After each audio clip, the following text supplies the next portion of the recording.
Subscribe my channel Irfan Raza Arni. अल्हम्दुलिल्लाहि रब्बिल आलमीन हम्द शाकिरीन वस्सलातु वस्सलामु अला सय्यिदिल अंबिया'i वल मुरसलीन व अला आलिहि तय्यबीन अत्ताहिरीन अम्मा बअद फ़अऊज़ु बिल्लाहि मिनश शैतानिर रजीम बिस्मिल्लाहिर रहमानिर रहीम लक़द काना लकुम फ़ी रसूलिल्लाहि उस्वतुन हसना सदक़ल्लाहु मौलानाल अज़ीम व बल्लग़ना रसूलुहुन नबियुल अमीनुल करीम व नहनु अला ज़ालिका लमिनश शाहिदीन व शाकिरीन वल्हम्दुलिल्लाहि रब्बिल आलमीन। काबिल कदर उलमाए अहले सुन्नत, पीर तरीक़त, रहबर राह शरीयत हज़रत मौलाना नायाब हुसैन साहब क़िबला, ज़ीनत बज़्म, मुफ्तियान कराम, हुफ़ाज़ कराम, शोराए इस्लाम, मोहतरम सामईन कराम, ख़वातीन इस्लाम, अस्सलामु अलैकुम व रहमतुल्लाहि व बरकातुहू। मदरसतुल बिनात जामिया आयशा का ये इजलास जिसमें हम और आप सुनने और सुनाने के लिए हाजिर हुए हैं, ऐसा लग रहा है कि इस पंडाल में पूरा भारत बस रहा है, इसलिए कि साउथ का इलाका देखो बिल्कुल उसी हिसाब से बनाया है। नक्शा देखा है ना भारत का, वो साउथ उधर चला गया। अब ये कुछ लोग जो है बाउंड्री के पास बैठे हैं, पता नहीं क्या रोकने के लिए बैठे हैं। कोई क्रिकेट का मैच तो हो नहीं रहा है कि वहाँ पे कुछ रोकोगे आप। अच्छा, हमारे यहाँ ऐसा भी नहीं कि ऊंच नीच, भेदभाव, छुआछूत, आचार विचार हो, ऐसा तो कुछ है नहीं। तो फिर ये किनारे किनारे क्यों? ये इस प्लान में है कि जैसे मौका लगेगा वैसे निकल जाएंगे। अच्छा, कुछ लोग तो ऐसे बैठ गए हैं, ऐसे चिपक गए हैं ज़मीन पे, जिसे गरीब नवाज ने ऊँटों को बिठा दिया था, हिल नहीं पा रहे थे, वैसे ये भी नहीं हिल रहे इतना कहने के बाद भी। अर्ज़ मारू से कबल आए हम और आप अपने आका मौला हादिय सुबुल ख़त्मुर रसूल मौलाई कुल ऐनुत्तक़ा ज़ैनुल नक़ा शाफ़िउल ख़ता दाफ़िउल बला क़ातिउल बवा रासुल अता कंजुल वफ़ा अहमद मुश्तबा मोहम्मद मुस्तफ़ा सल्लल्लाहु अलैहि वसल्लम की बारगाह बेकसपनाह में झूम के हदिये दरूद पेश करें। पढ़ें अल्लाहुम्मा सल्ली अला सय्यदना व मौलाना मुहम्मद व बारिक व सल्लिम सलातु व सलाम अलैका या रसूलल्लाह। एक मतवा और जिंदा नबी पे जिंदा दिली के साथ अल्लाहुम्मा सल्ली अला सय्यदना व मौलाना मुहम्मद व बारिक व सल्लिम सलातु व सलाम अलैका या रसूलल्लाह। अभी आपने मौलाना राग़िब फ़रख़ावादी से नाते पाक सुनी। दो चार शेर मैं आपको सुनाता हूँ, लेकिन थोड़ा मेरा स्टाइल ढंग अलग है। जैसे हमारे यहाँ उर्दू अरबी में नज़म है, गज़ल है, हज़ल है, मसनवी है, रुबाई है, ऐसे हिंदी काव्य में दोहा है, सोठा है, चंद है, चौपाई है, सवैये हैं।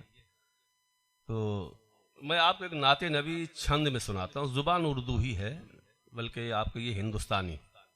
नबी की आमद हुई है उस सिलसिले में मैं आपको छंद सुनाता हूँ। जहन हाजिर रखिएगा, वरना ऐसा ना हो कि आप जब तक संभलेंगे छंद बाउंस हो जाएगा। तो बिल्कुल अलर्ट रहिए, जरा मिलके कहें सुभान अल्लाह में। सुभान अल्लाह, सुभान अल्लाह। रहमत कायनात हमरे रसूल आए बन के हबीब खुदा उतरे जहान में। रहमत कायनात हमरे रसूल आए बन के हबीब खुदा उतरे जहान में। हुक्म खुदा मिला था सारे मलाइका को जाए सलामी देने उनके मकान में। रुख मुस्तफ़ा देख सारे मलाइक झूमे गूंजी सदा ये हर एक कान में। तुम पे सलाम हो ये रहमत कायनात सबको बचाने आप आए इस जहान में। सुभान अल्लाह। चलो समझ में तो आया। एक सवैया और सुनाता हूँ आपको। अरब के दस्तूर के मुताबिक दाइयाँ चली बच्चों को लेने के लिए, तो नबी को तमाम दाइयों ने अनाथ यतीम समझ के छोड़ा कि परवरिश करेंगे, बदला क्या मिलेगा। लेकिन सच्चाई ये न थी। सच्चाई ये थी कि मेरे आका ने उन तमाम दाइयों को पसंद ही नहीं फरमाया था। दाई अलीमा ने अति सोच विचार किया, गौर किया और नबी को गोद में लेके चली तो सोच रही थी हम एक अनाथ को लेके जा रहे हैं। लेकिन ऊँटनी की रफ्तार जैसे बढ़ी तो कहने लगी ये अनाथ नहीं, ये तो हरियात है, यानी दस्ते कुदरत है। सुभान अल्लाह। और जब घर पहुंची, घर मुनव्वर हो गया, तो कहने लगी ये तो दीनानाथ। दीन माने कमजोर, गरीब, लाचार, नाथ माने मालिक, यानी सारे गरीबों के आका हैं।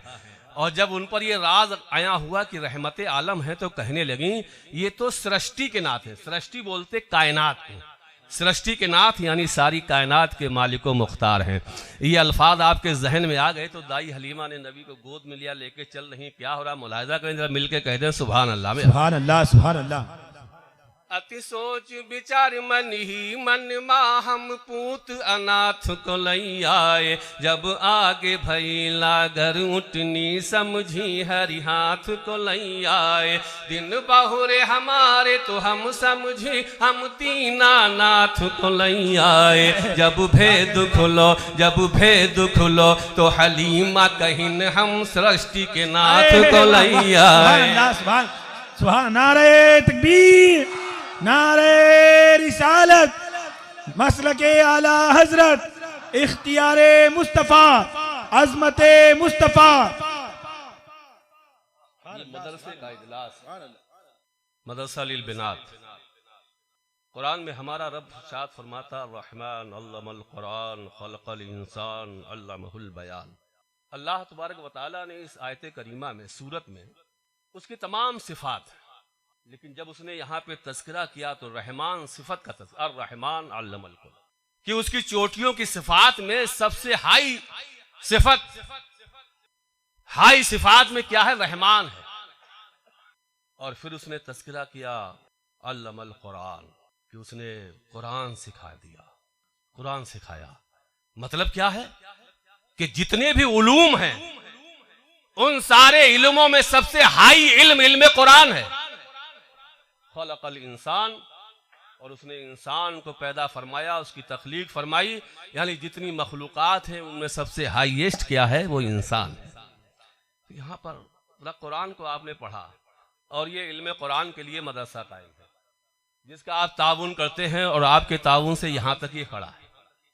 हमेशा इंशाअल्लाह जो है अल्लाह से दुआ करें क़यामत तक यूं ही चलता रहे और इल्म कुरान यहाँ से आम होता है। इल्म कुरान के बारे में थोड़ी एक जसारत कर रहा हूँ। कुरान को आपने पढ़ा बार बार, अलिफ लाम मीम स्वाद काफ हा, काफ हा या आइन स्वाद हाम मीम, आप पढ़ते ना, इनके नीचे ट्रांसलेट लिखा देखा कभी आपने, पढ़ा कभी? अलिफ लाम मीम का ट्रांसलेट एक मिसाल देके समझाना चाहता हूं मैं आपको। हालांकि ये कहाँ खालिक और कहाँ मखलूक, कहाँ ये अदना चीजें और कहाँ वो परवरदिगार, लेकिन मिसाल देके तो समझाना चाहता है क्या कि अलिफ लाम मीम ट्रांसलेट नहीं मालूम, काफा या इंस्वाद मतलब नहीं पता है, तमाम जो हुरूफात ये हुरूफ है मुक़त्तात, इनके इल्म, इनके बारे में इल्म नहीं, तो फिर कुरान तो ये कहता हुदल लिन्नास, ये कुरान जो है पूरी मानवता संपूर्ण है, संपूर्ण मानव के लिए क्या है, हिदायत है। तो इसका तर्जुमा किसी को तो पता है। अब है क्या मसला, सिर्फ ये है कि जैसे आप तो मोबाइल का काम चल गया, पहले खत का काम चलता था, खतों से आदान प्रदान होता था, बातें सुनाई जाती सुनी जाती थी, तो आप देखते कि आपका दोस्त यहाँ से निकल गया बम्बई या चेन्नई चला गया, उसने कहा भैया अब हम लोग कोड वर्ड कुछ रखेंगे जिसे जो है हम समझे तुम समझो, बीच में लाने वाला डाकिया भी ना समझे। अगर बे लिख दूं तो बीमार हूँ, गैन लिख दूं तो गरीब हूँ, अब उसमें मीम लिख दूं तो मालदार हूँ, ये सारे आपके कोड वर्ड तैयार हो गए। और आपके जो है आपके दोस्त ने चेन्नई लिख के खत जो है पोस्ट कर दिया जिसमें लिख दिया बे और गैन। अब आज जो है अब उसे देख कर तमाम CDI वाले CBI वाले परेशान है, CDI वाले परेशान है, तमाम लोग चेक कर रहे, हेड मास्टर देख रहा, पोस्ट मास्टर देख रहा, किसी के समझ में नहीं आ रहा।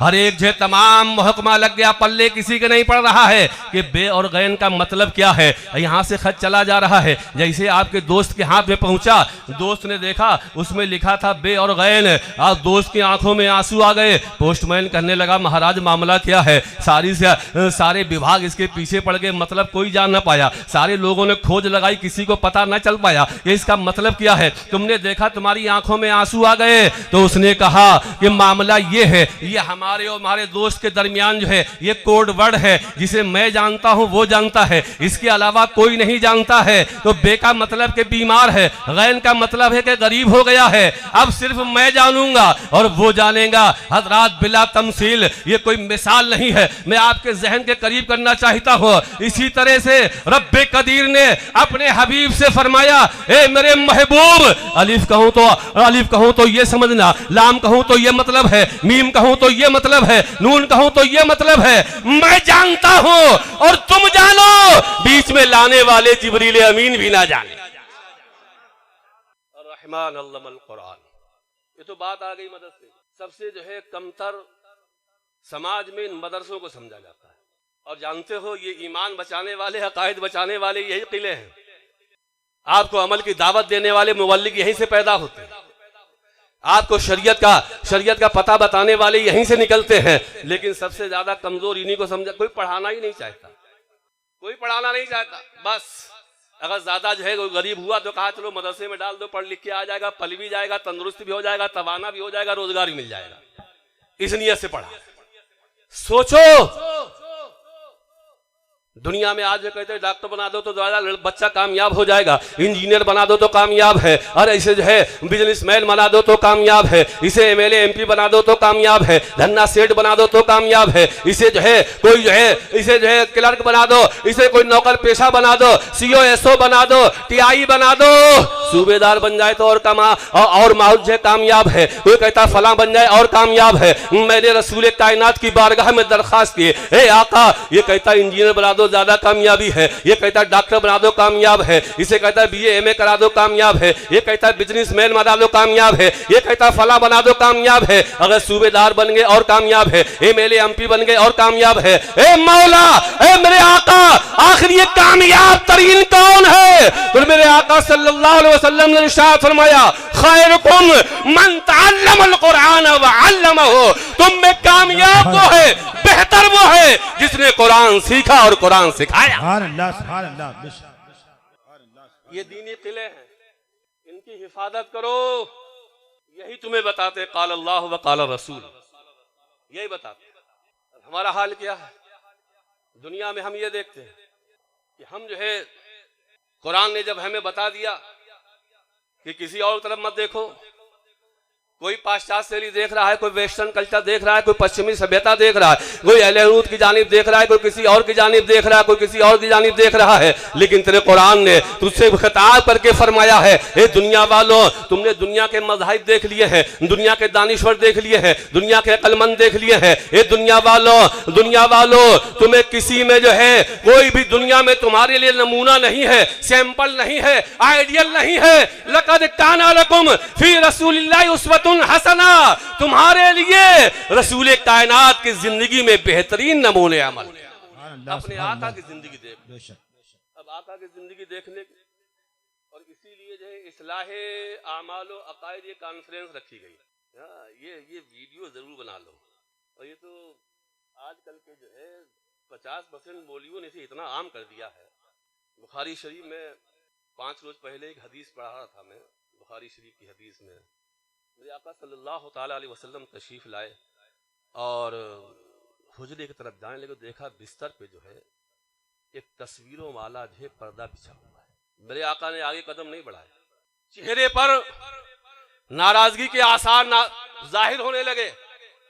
हज़रत आयशा अर्ज करती हैं, या रसूलल्लाह क्या वजह है, आप अंदर तशरीफ नहीं ले चल रहे? अंदर तशरीफ नहीं। आपने फरमाया ये क्या है? कि या रसूलल्लाह ये तो पर्दे जमीन में बिछौने बिछा दिया गया है। आपने फरमाया ये तमासील, ये तस्वीरें कल कयामत के दिन रब्बे कदीर इनके बनाने वालों से कहेगा कि खड़ा हो और इसमें रूह डाल। अब कुछ लोग जो है वो तस्वीर का सहारा लेकर के कहते हैं, अरे वो मुजस्समा मना है, वो मुजस्समा बनाना ये मना है, ये कपड़े पर कागज पर इस पे बनाना ये मना नहीं है। अरे सुनो, रसूल कायनात कपड़े की तस्वीर को देख रहे हैं और उसके बारे में फरमा रहे हैं, उसके बारे में आका फरमा रहे हैं। अभी इतना आम कर दिया है, इतना आम कर दिया है, तस्वीर की हुर्मती दिमाग से निकली जा रही। दरूद पाक पढ़ लीजिए। अल्लाहुम्मा सल्ली अला सय्यदना व मौलाना मुहम्मद व बारिक वसल्लिम सलातु व सलाम अलैका या रसूलुल्लाह सलातु व सलाम अलैका या हबीबल्लाह व अला आलिका व सहाबिका या नूरल्लाह। सुभान अल्लाह, सुभान अल्लाह। तो कुरान ये कहता है तुम रसूल कायनात सल्लल्लाहु अलैहि वसल्लम की जिंदगी में तुम्हारे लिए नमूने अमल है। किसी और को ना देखो, किसी और को ना देखो, किसी जो है किसी दानिश्वर को ना देखो, किसी अक्लमंद को ना देखो, किसी जो है अर्थशास्त्री को ना देखो, किसी इकोनॉमिक्स जानने वाले को ना देखो। अगर तिजारत करना है तो रसूल कायनात की सीरत देख लो। अगर तुम्हें नमाज पढ़ना है रसूल कायनात को देख लो। ज़कात देना है रसूल कायनात को देख लो। दुनिया के किसी शोबे में जाना है रसूल कायनात को देख लो। लेकिन तुम्हारा हाल ये है, तुम देख रहे हो वेस्टर्न कल्चर की जानिब, कभी देखते हो पश्चिमी सभ्यता की जानिब, कभी देख रहे हो दूसरों की जानिब, किसी और की जानिब ना देख। अरे देखना है तो जनाबे मुहम्मदुर रसूलुल्लाह की जानिब। शराब आम हो रही, शराब शराब आम हो रही, उधर ध्यान नहीं। शराब आम हो रही, रसूल कायनात कहते हैं ये हराम है। कुरान कहता है ये हराम है। उम्मुल खबाइस है, गुनाहों की जननी है, ये गुनाहों की जड़ है, गुनाहों की माँ है। कुरान कह रहा है ये हराम है, नजी से नापाक है। और मेरे आका फरमा रहे नजी से नापाक है, इसे छूना मत, इसे टच मत करना, इसे बोतल को हाथ मत लगाना, इसके करीब मत जाना, इसे छूना नहीं। रसूलुल्लाह फरमा रहे हराम है, कुरान कह रहा हराम है। लेकिन इसका हाल ये है, कहता हम विस्की पीते हैं, ब्रांडी पीते हैं, हम तो हाई क्वालिटी की पीते हैं, हम कोई देशी थोड़ो पीते हैं, हम देशी ठर्रा थोड़ो पीते हैं, हम तो विदेशी पीते हैं। हल्का सा सुरूर होता है, नींद अच्छी आती है, तंदुरुस्ती बढ़ती है। अरे नालायक, गौर तो कर, खिंजीर के गोश्त पर अगर चांदी का वर्क लगा दिया जाए तो खिंजीर का गोश्त जायज नहीं हो जाएगा। कोई भी ब्रांड हो, देसी हो विदेशी हो, ये सब हराम है, हराम है, हराम पिए जा रहे हैं। अब जरा देखें आप, एक मिसाल से मैं आपको समझाना चाहिए। आपके पेट में दर्द हुआ, इस साइड में आप भागे भागे पहुंचे डॉक्टर के पास। डॉक्टर ने कहा सौरन अल्ट्रासाउंड कराओ। उसने अल्ट्रासाउंड किया, उसने कहा जनाब आपके गुर्दे में पथरी है, पथरी।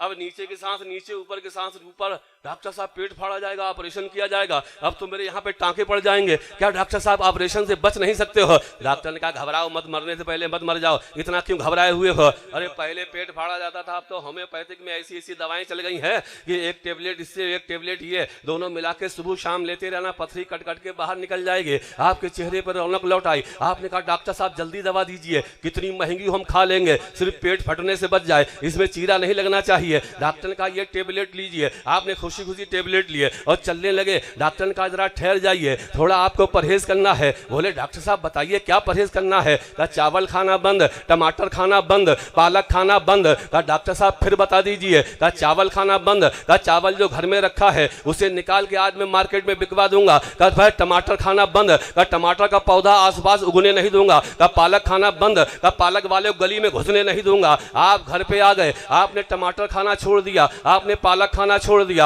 आपने चावल खाना छोड़ दिया। मैं आपसे पूछना चाहता हूं ये चावल जायज है कि नहीं है? ये टमाटर जायज है कि नहीं है? ये पालक जायज है कि नहीं है? ये पालक खाना भी जायज है, टमाटर खाना भी जायज है, चावल खाना भी जायज है। लेकिन एक गैर मुस्लिम डॉक्टर ने तुम्हें जायज खाने से रोक दिया तो उसके कहने पर तुमने जायज चीजों को छोड़ दिया। रसूल कायनात शराब जैसी हराम चीज से तुम्हें मना फरमा रहे हैं। डॉक्टर की मान रहा है और रसूल कायनात की नहीं मान रहा है, फिर भी तेरे हाथ में शराब की बोतल नजर, फिर भी कहता दामन नहीं छोड़ेंगे। कैसा पकड़ा है? ये झूठे नारे लगाने से कोई काम नहीं चलने वाला है। ये झूठे नारे मत लगाओ, झूठे नारे मत लगाओ। बाहुल लगा चुके नारे, बाहुल लगा चुके नारे, प्रैक्टिकल के मैदान में आ जाओ, रसूलुल्लाह की सीरत को अपना लो। आज सारी बुराइयां हमारे अंदर पनप रही, सारी बुराइयां। नमाज से तो इतनी गफलत है कि करीब नहीं जाएंगे। बहुत मैंने देखा है कि पट्टियों में बैठे रहेंगे, वो मोबाइल के यूं टच करते रहेंगे। और इतना बुरा हाल हो गया है इस मोबाइल से कि अब्बा भी बिजी हैं, अम्मा भी बिजी हैं, दोनों लगे पड़े उसमें। बच्चा कभी अम्मा के पास जाता है तो अम्मा कहती है अब्बा के पास जाओ, अब्बा के पास जाता है तो वो कहता है अम्मा के पास जाओ, बीच में टहल रहा है। अम्मा के पास गया, अब्बा के पास, अब्बा के पास तो अम्मा के पास। अब वो बेचारा दोनों मोबाइल में लगे हुए, सोचता कि मैं क्या करूं, मैं क्या डाउनलोड हुआ हूं। ये अल्लाह के रसूल का मुअज्जिन पुकार रहा है, आओ कामयाबी की तरफ, आओ नमाज की तरफ। ये पटिया पे बैठा हुआ है, देखा अगर इमाम साहब निकल ले तो उठ के चल देगा कि इमाम साहब ये ना कह दें कि नमाज पढ़ लो, नमाज पढ़ लो। जरा गौर करो, अब मैं आपको एक सुनाता हूँ बात। इतनी कोताही, इतनी गफलत नमाज के लिए कोई कहना दे, भाग रहा है। वो तुझे जन्नत की तरफ बुला रहा है, तू जहन्नम की तरफ जा रहा है। अब नमाज में क्या है, पूछ लिया पुजारी ने अपने भगवान से, भगवान जरा एक बात बताओ, नमाज कैसे पढ़ी जाएगी, जरा गौर से सुनिए कि मेरे जुमले। क्या नमाज ये तो बड़ी अजमत वाली है, बड़े विकार वाली है, नमाज का क्या कहना, नमाज का पढ़ी कैसे जाएगी वो बताओ। का प्रथम तारकम च द्वितीय दंड मुच्यते तृतीय कुंडलाकारम चतुर्थम अद्र चंद्रकम पंचम संयुक्ति मिथ्य ज्योतिकम। क्या कहने, वाह वाह। प्रथम तारकम च पहला तकबीर तहरीमा है, द्वितीय दंड मुच्यते दूसरा कयाम है, तृतीय कुंडलाकारम तीसरा थोड़ा सा कुंडल बनना, जब आदमी रुकू में जाता है थोड़ा सा कुंडल बन जाता है। चतुर्थम अद्र चंद्रकम चौथा आधा चांद बनना, जब आदमी सजदे में जाता है आधा चांद बन जाता है। पंचम संयुक्ति मिथ्य ज्योतिकम और पांचवा ये है कायदे अखीरा में बैठकर खुदा की मार्फत में गुम हो जाना, इसे नमाज का। सुभान अल्लाह, सुभान अल्लाह। जिसे मतलब न था वो नमाज का तरीका बताए, इन्हें नमाज का तरीका मालूम नहीं, वाजिबात मालूम नहीं, सुनन मालूम नहीं, नवाफिल मालूम नहीं।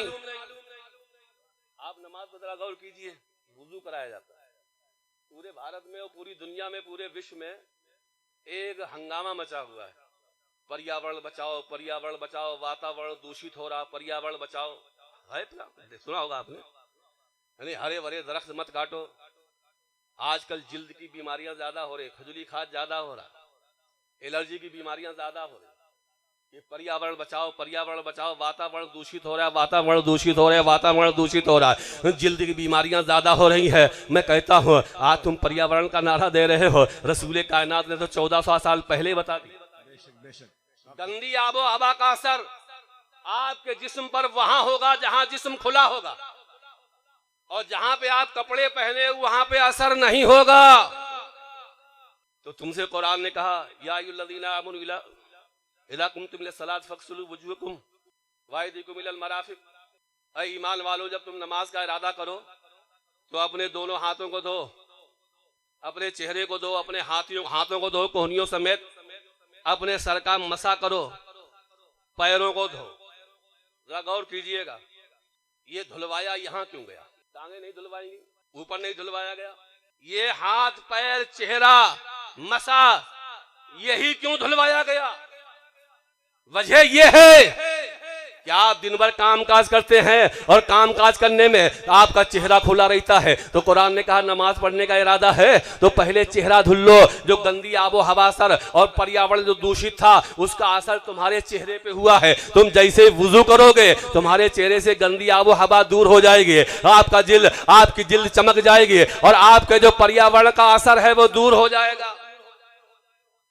उसके बाद आप काम काज करते हो तो हो सकता है कि आप काम में आस्तीने भी चढ़ा लो, तो सिर्फ इतने नहीं बल्कि यहाँ तक धो, और जैसे इसे धुलोगे तो जो गंदी आबो हवा का असर तुम्हारे जिस्म पर हुआ है उसे धुल लोगे तो गंदी आबो हवा असर का असर दूर हो जाएगा। लेकिन एक बात समझ में ये नहीं आती कि हाथ धुलवा दिए, चेहरा धुलवा दिया, पैर धुलवा दिए, सर नहीं धुलवाया गया।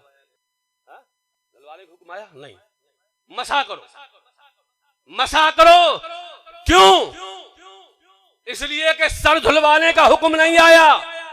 सर के ऊपर अल्लाह ने बालों का सुरक्षा कवच पहले ही दे दिया है कि सर के ऊपर बाल है और वो सुरक्षा कर रहे हैं। अब तुम्हें ये बाल चिकने हैं, खाली तरह हाथ फेर लोगे तो बालों बस से प्रदूषण दूर हो जाएगा। अब का पैर धुलो, पैर धुलवा दिए, पैर खुले रहते, पैर धुलवा दिए।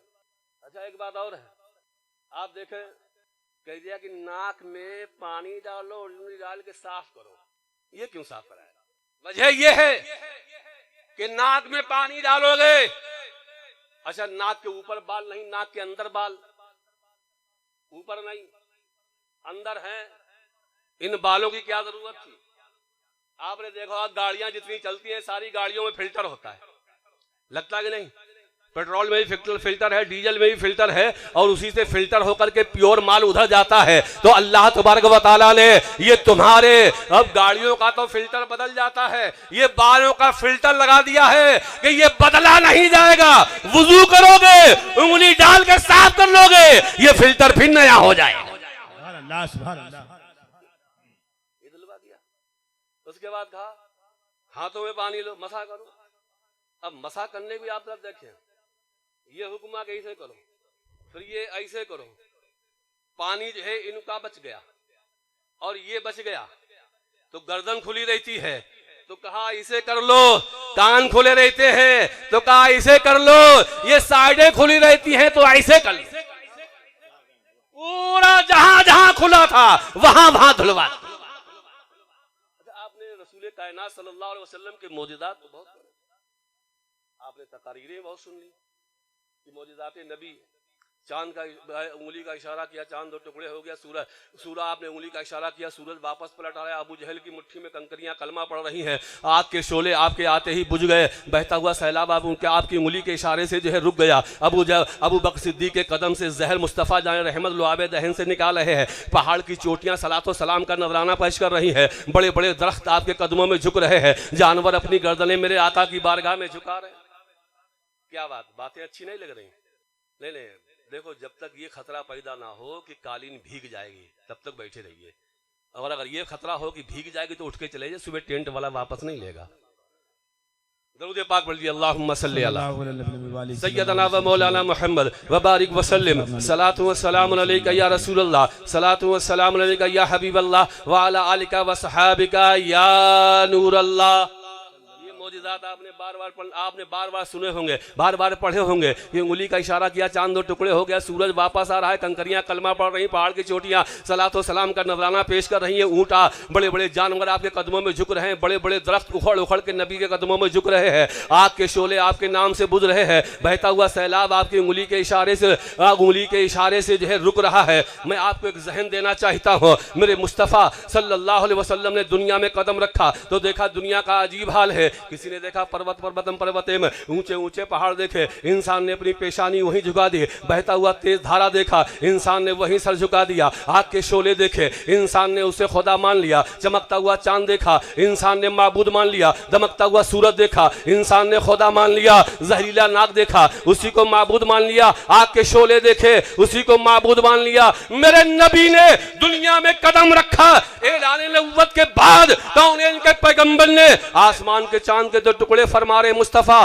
सूरज को उंगलियों के इशारे पे बुला रहे मुस्तफा, जहील नाक का जहर निकाल रहे मेरे आका, कंकरों से कलमा पढ़ा रहे जनाबे मोहम्मद रसूलुल्लाह, पहाड़ की चोटियां सलातो सलाम का नजराना पेश कर रही हैं, बहता हुआ सैलाब इशारे से रुक रहा है, आग के शोले बुझ रहे हैं। मेरे आका ये दुनिया वालों को बताना चाहते थे, ये दुनिया वालों वो आसमान का चांद जिसे तुम खुदा मान रहे हो वो तुम्हारा खुदा इतना कमजोर है कि मेरी उंगली के इशारे से दो टुकड़े हो रहा है। वो आसमान का सूरज जिसकी इबादत कर रहे हो मेरे इशारे पे दौड़ रहा है, जिन दरख्तों के सामने तुम झुक रहे हो वो मेरे कदमों पे ढेर है, जिन कंकरों पर जिन पहाड़ों की इबादत कर रहे हो वो मुझ पे सलातो सलाम का नजराना पेश कर रहे हैं। ये दुनिया वालों ये तमाम चीजें खुदा नहीं है, ये तो मेरे भी कंट्रोल में है, ये तो मेरी अथॉरिटी में है, ये तो मेरे पावर में है, ये तो मेरे कब्जे में है। ये दुनिया वालों ये तमाम चीजें खुदा नहीं है, खुदा तो वो है जिसके कब्जे में मैं और सारी कायनात है। सल्लल्लाहु अलैहि वसल्लम तो मैं अर्ज कर रहा था कि आज जो है चुगलखोरी, जुआ, शराब, नशा, सारे गंदे घिनौने कामों में हम मुलव्विस नजर। कभी आपने गौर किया? देखो इंटरवल करना, छुट्टी मत करना, इंटरवल में उम्मीद रहती वापसी की। दरूद पाक पढ़ लीजिए, अल्लाहुम्मा सल्ली अला सय्यदना व मौलाना मुहम्मद व बारिक व सल्लिम, सलातु व सलाम अलैका या रसूलल्लाह, सलातु व सलाम अलैका या हबीबल्लाह व अला आलिका व सहाबिका या नूरल्लाह। सुभान अल्लाह। सारे गंदे गंदे घिनौने काम हम तक आ रहे हैं। अब आप ये है कि चुगलखोरी, इधर की उधर, उधर की इधर, उधर की इधर, बड़ा मजा जुबान को आता है, दूसरे की बुराई करने में बड़ा टेस्ट आता है। जानते हो इस मदा की जो सजा भी है।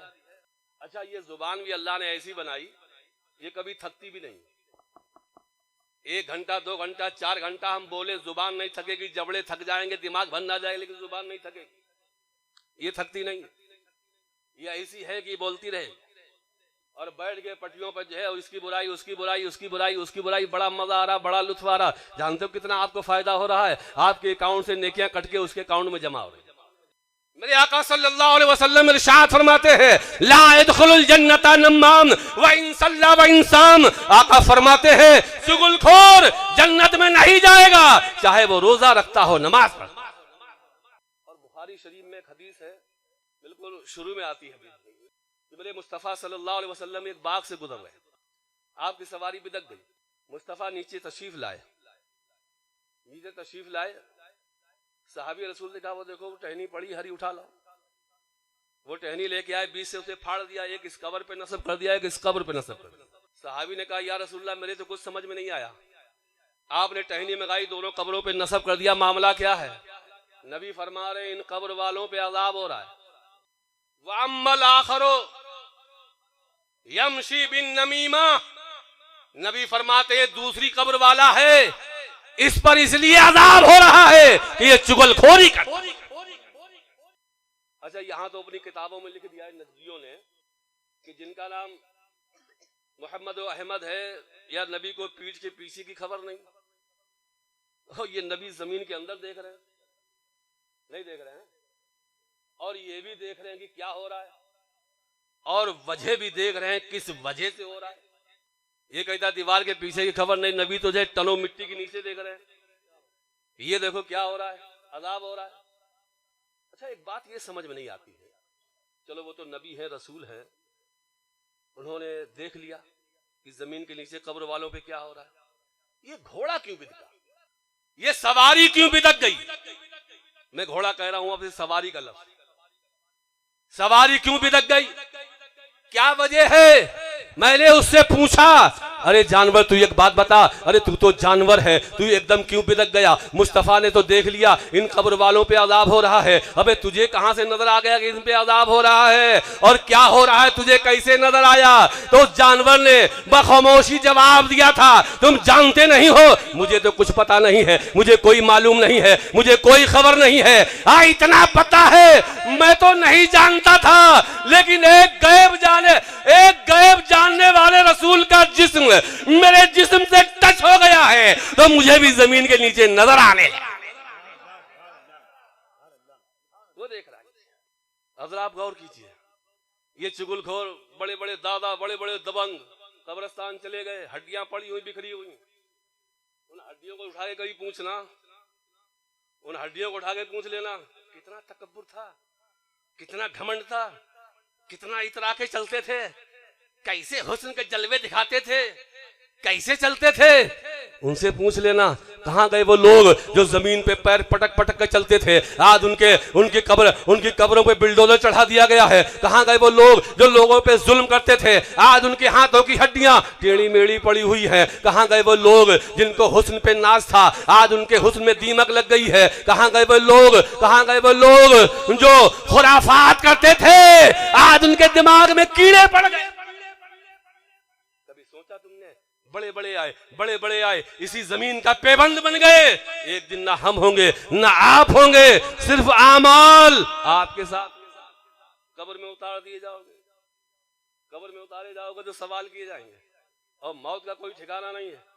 अभी आ जाए नारे तकबीर, नारे रिसालत, मसलक आला हजरत ख्वाजा का हिंदुस्तान, हजरत अल्लामा मुफ्ती शमसुद्दीन साहब किबला, हजरत अल्लामा मुफ्ती शमसुद्दीन साहब मकरानवी। नारे तकबीर, नारे रिसालत, इश्क मोहब्बत, इश्क मोहब्बत, इश्क मोहब्बत, इश्क मोहब्बत। नारे तकबीर, नारे रिसालत, हजरत अल्लामा मौलाना मुफ्ती शमसुद्दीन साहब किबला। नारे तकबीर, नारे रिसालत। अरे क्या मौका पाके निकल मत जाना, ये कुछ लोग टहलने लगे, लोग निकल जाएं।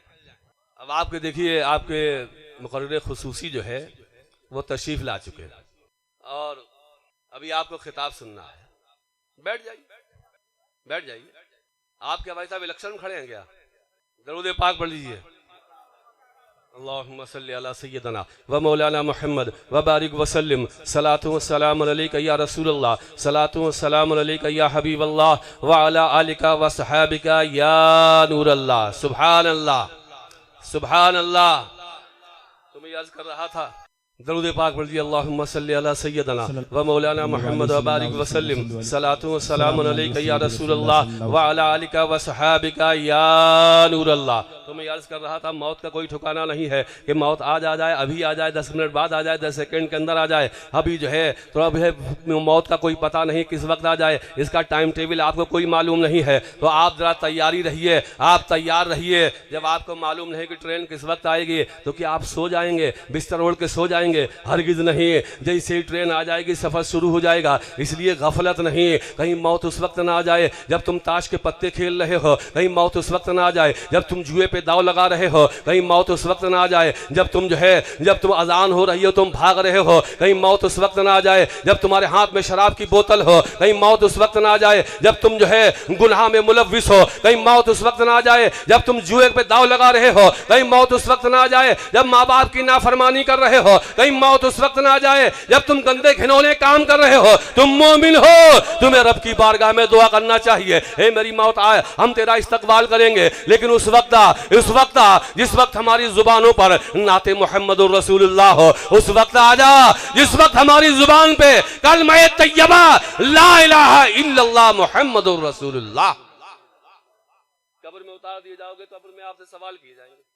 अच्छा, कब्र में जो सवाल होंगे वो ईमान के बारे में, आमाल और ईमान के। कब्र में वहाँ मैदान महशर में तो दोनों होंगे, लेकिन कब्र में सिर्फ इसके बारे में पूछा जाएगा, मन रब्बो का, बता तेरा रब कौन है।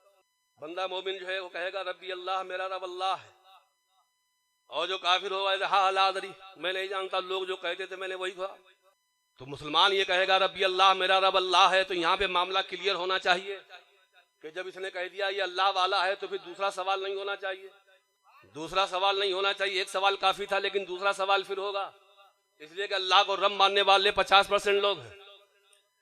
अब ये पता नहीं चलेगा ये किधर वाला है किधर वाला, तो इसलिए दूसरा सवाल किया जाएगा, माँ दीनों का, बता तेरा दीन क्या है, ताकि क्लियर हो जाएगी किधर वाला है। तो जवाब जो है मोमिन देगा दीन अल इस्लाम, मेरा दीन इस्लाम है। अब तो क्लियर हो गया, अब तीसरा सवाल नहीं होना चाहिए। ये अल्लाह वाला है, ये दीन इस्लाम का मानने वाला है, ये पक्का सच्चा मुसलमान है। लेकिन इन दो सवालों के बाद तीसरा सवाल फिर होगा, और वो सवाल सबसे अहम होगा। वो तीसरा सवाल ये मा कुंता तकुल फी हक़्क़ि आदर रजुल, ये बता ये जो है इनके बारे में कहता क्या था। ये नहीं कहा जाएगा इन्हें मानता क्या था, सवाल ये नहीं होगा कि इन्हें मानता क्या था।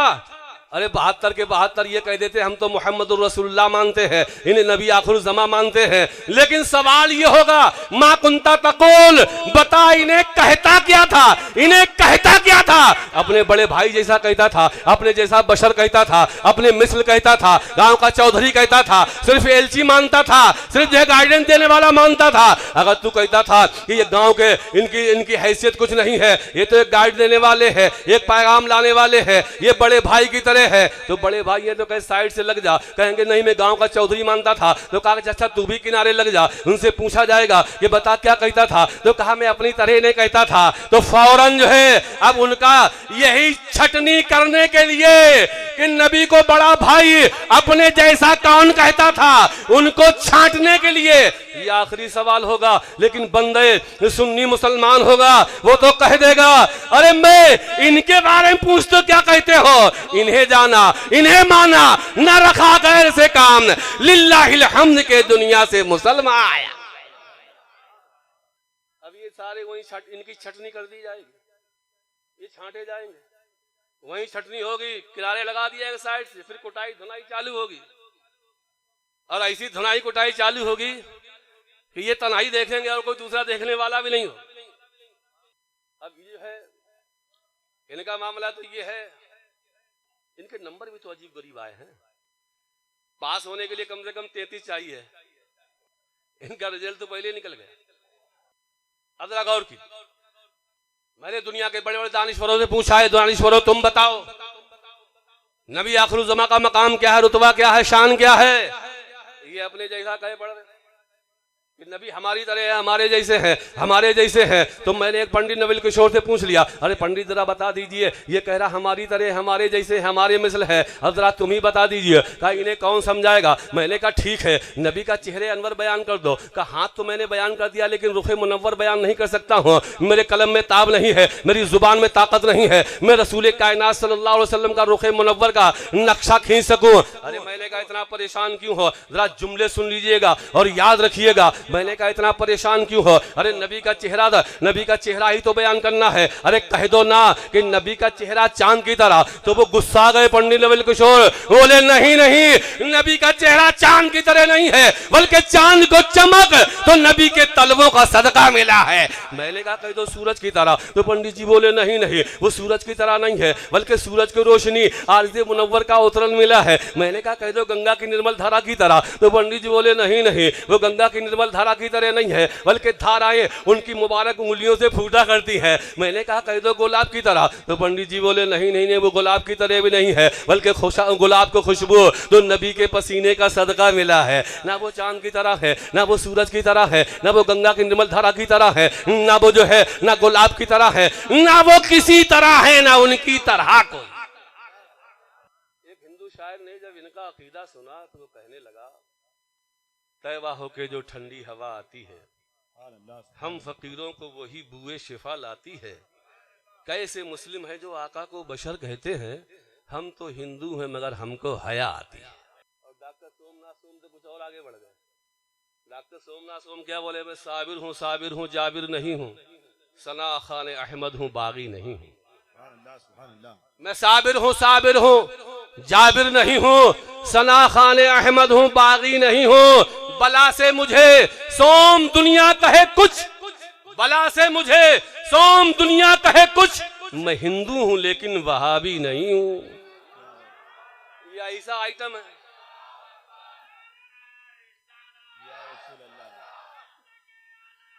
जिंदाबाद जिंदाबाद। ये ऐसा आइटम है, ऐसा आइटम है, इनसे तो ये वाले भी पनाह मांग रहे हैं। ये वाले पनाह मांगे, ये वाले रिश्तेदारी जोड़े, ये रिश्तेदारी जोड़े। क्या कहते हैं, ये मौलवी लोगों का झगड़ा है, ये मौलवी लोगों का झगड़ा है। हम नहीं, हम तो कहते हैं सब ठीक है। ये सब ठीक वालों का फिरका सबसे बड़ा हो गया, सब ठीक। अरे यार किसी को बुरा नहीं कहना चाहिए, वो भी ठीक है, तुम भी ठीक हो, वो भी ठीक है, वो भी नमाज़ें पढ़ते हैं, नमाज पढ़ते क्या वो दिखाते भी हैं, तुम तो खाली पढ़ते ही। ये सब फितना फसाद छोड़ो यार, सब एक हो जाओ, सब एक हो जाओ। हम जो है जो मौलवी लोगों का झगड़ा है, मौलवी लोगों का झगड़ा है, मौलवी लोगों का झगड़ा नहीं है। कहते हैं देखो यार उनके स्टेज पे जाओ, उनके यहाँ तकरीर सुनने जाओ, वो तो इसे हाथ डाल के बैठ जाते, अल्लाह के रसूल सल्लल्लाहु अलैहि वसल्लम ने ये फरमाया। और जब सुन्नियों के स्टेज पे जाओ, उनके जलसे में जाओ, तो क्या है, ये बुरा है, ये गलत है, ये बुरा है, ये गलत है। अरे किसी की बुराई नहीं करना चाहिए, कहाँ है कि किसी की बुराई की जाए। आप लोग जबरदस्ती जो है बुराई करते रहते हैं। मैं फार्मूला बता रहा हूँ, ध्यान कीजिए।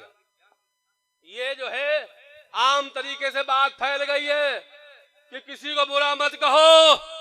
तो मैंने कहा इस्लाम की बुनियाद है ला इलाहा इल्लल्लाह मुहम्मदुर रसूलुल्लाह पर। सबसे पहले ये है, फिर रोजा है, नमाज है, हज है, ज़कात है। आप जरा गौर कीजिए, ला इलाहा इल्लल्लाह मुहम्मदुर रसूलुल्लाह, ये कलमे तैयबा है, इसके बगैर आप कुछ नहीं हो सकते हैं। इसे पहले पढ़ना पड़ेगा, तो अब सारी चीजें आप पे फर्ज वाजिब होंगी। अब जरा गौर कीजिएगा, ला इस्लाम का इतना बड़ा कानून, इतना बड़ा संविधान, इतना बड़ा सब कुछ, इसकी शुरुआत किससे हो रही? शुरू में क्या आया? ला नहीं। मैंने कहा यहां से नहीं क्यों भाई, शुरू होना हाँ होना चाहिए था, नहीं क्यों आया? सबसे पहले ना नहीं। मैंने कहा मौला क्या नहीं?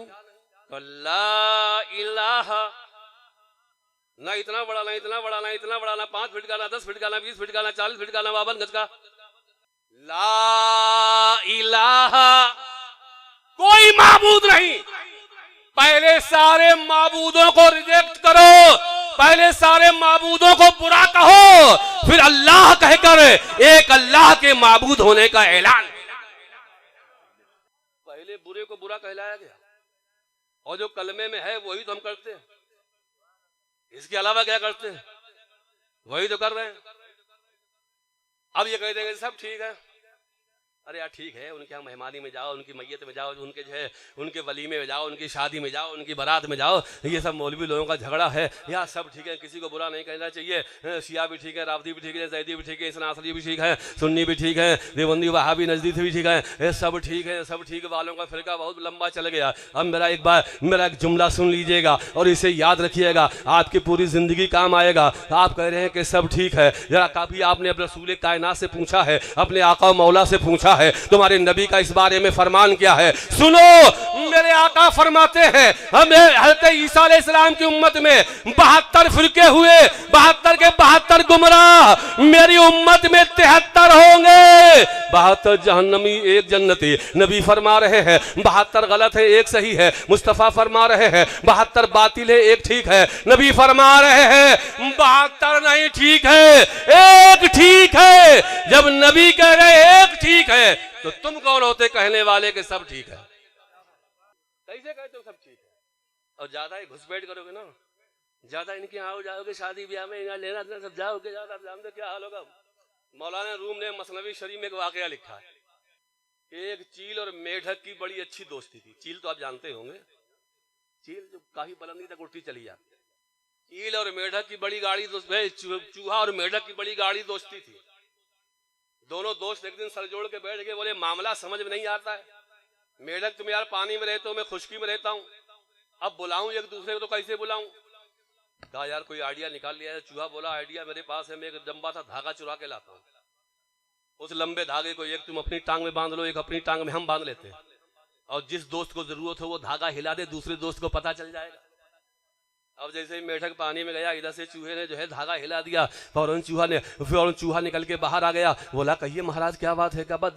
बड़ा इश्तियाक था, मिलने का जी चाह रहा था, बड़ा दिल मुस्तरिब था, इसलिए सोचा आपकी जियारत कर लो। और जैसे मेढक पानी में गया, इधर से चूहे ने धागा हिला दिया और फौरन मेढक निकल के बाहर आ गया। बोला कहिए क्या बात है? का दिल बड़ा बेचैन था, सोचा आपकी जियारत कर लूँ, आपसे मुलाकात हो जाए। अच्छा ठीक है। बड़ी अच्छी दोस्ती चल रही थी, बड़ी अच्छी पट रही थी। एक दिन आसमान की बुलंदी से एक चील की नजर पड़ गई कि देखा बड़ा मोटा ताजा चूहा है। वो चील ऊपर से नीचे आई और चूहे को पंजे में पकड़ा और पकड़ के लेके चली, तो साथ में मेढक भी।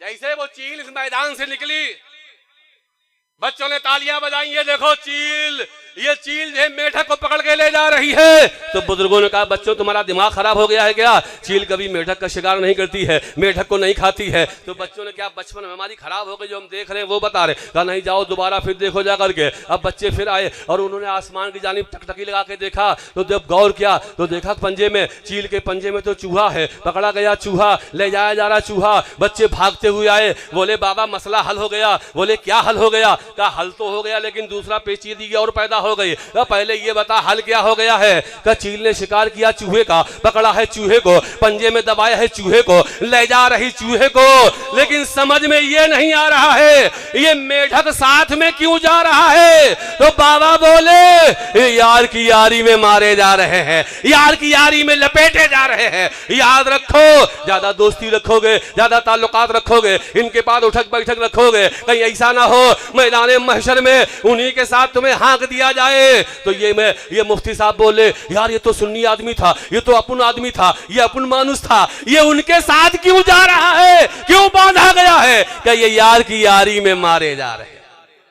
दुश्मनाने मुस्तफा से दोस्ती अच्छी नहीं, दुश्मनाने मुस्तफा से दोस्ती अच्छी नहीं, इसलिए कि मेरे आका सल्लल्लाहु ताला अलैहि वसल्लम ने इरशाद फरमाया जो जिससे मोहब्बत करेगा वो उसी के साथ जाएगा। अगर ज्यादा घुसपैठ करोगे तो उन्हीं के साथ ना हो जाए। अस्तगफिरुल्लाह रब्बी मिन कुल्ली ज़म्बि व अतूबु इलैह, ला इलाहा इल्लल्लाह मुहम्मदुर रसूलुल्लाह। अस्सलामु अलैकुम व रहमतुल्लाहि व बरकातुहू। अगर आपने अभी तक हमारा चैनल सब्सक्राइब नहीं किया तो हमारे चैनल को सब्सक्राइब कर लें।